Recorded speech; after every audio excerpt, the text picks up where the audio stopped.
anapita kuchipatala anakupeza ndi masas, anakupasa ndi mankhwala koma sizikusintha.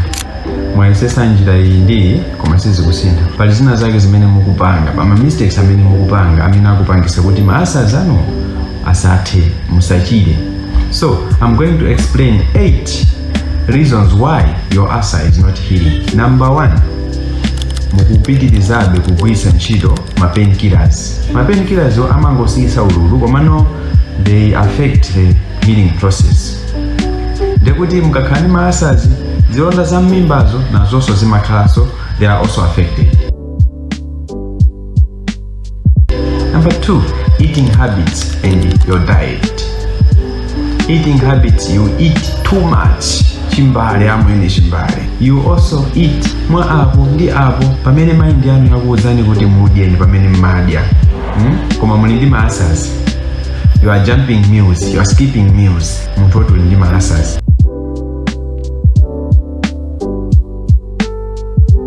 Number 3, you are smoking.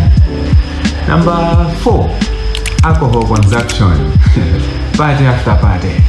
Kama muli kupati ku birthday kandi kuti ndalama zanu zomwe mwakazigulira mowa.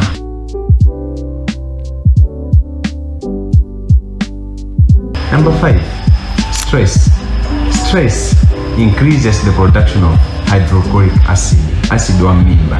Munthu uli ndi ma ulcers, acid akamakhalanso wambiri, it worsens the pain of the ulcers. Number 6, inadequate treatment. Mwapita kuchipatala akulemberani mankhwala, akupasani therapy mankhwala. Inuyo mankhwalawo mwangomwako kwa 2 days yokha. Nanga simukumva bwino mwasiya kumwa mankhwala, kapena mwasunga pena pake, kapena mwagayira nzanu ati ndasungire, showing love. Okay, choti ndikuwuzeni chokuti kuchipatala akamakupasani treatment samapereka kuti iyi ndi price kapena kuti iyi ndongowonjezera kuti mukasunge mukakadwalaso. Ayi, amapereka dosi imene ikufunikira kwa munthuyo. Ngati ndi ma tablet 20 amene akufunikira for 5 days, amakupasani 20 tablet exactly. Ndiyeno ngati akupasani dosiyo, malizani dosi yonse kwa masiku mene akuwuzani. Ngati simunamveka midwe kake, fusani. Kufusa si mlandu, but what we want njokuti inuyo musakasiyire panjira mankhwalawo, mukamalize wonse mene akuwuzani kuti mutani muzikamwera. So mankhwala mukamamwa modumpha imayambisano resistance ija timafotokoza ija mu video ya ma ulcers imene tinapanga rekodi mbuyomo. Mutakayionera video ya ma ulcers kuti munthu wa ma ulcers apange motani. Tinafotokoza kuti mankhwalawo atha kuyambisa resistance, which means mukamwa lero modumphiza nafunanso mankhwalawo sazagwira ntchito focho kuti tizilombo timene tili ngati mwadzakha kuti azolowera mankhwala anuwo etwe. Number 7, the size and severity of the ulcers. Ma ulcers amakhala mitundu. Ma ulcers tikamanena kuti ulcers ndi chilonda. Ndi chilonda chimakhala ma size. The moment mukangomva ma size ama ulcers, thamangirani kuchipatala.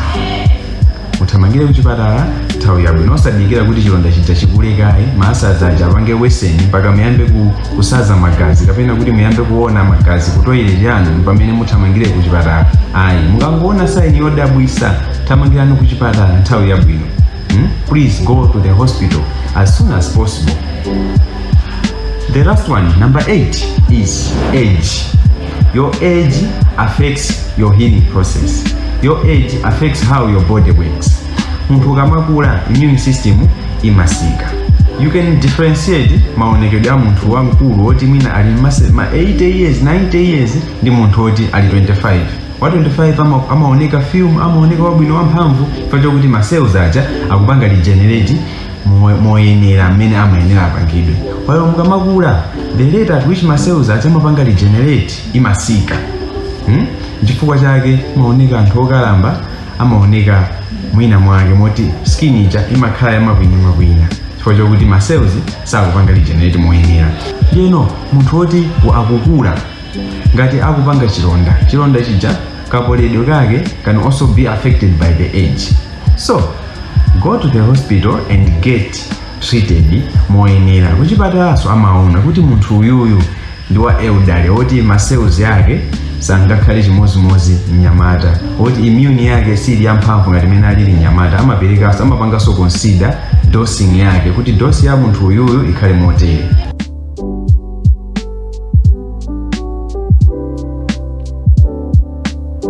Don't forget to share, don't forget to like. Ngati pali china chake choti ndachiyiwala mutha kuchilemba mu comment section imo kuti anzanu nawo aone nawo awerenge nawo. Zikomo kwambiri, osaiwala kupanga share. Thank you.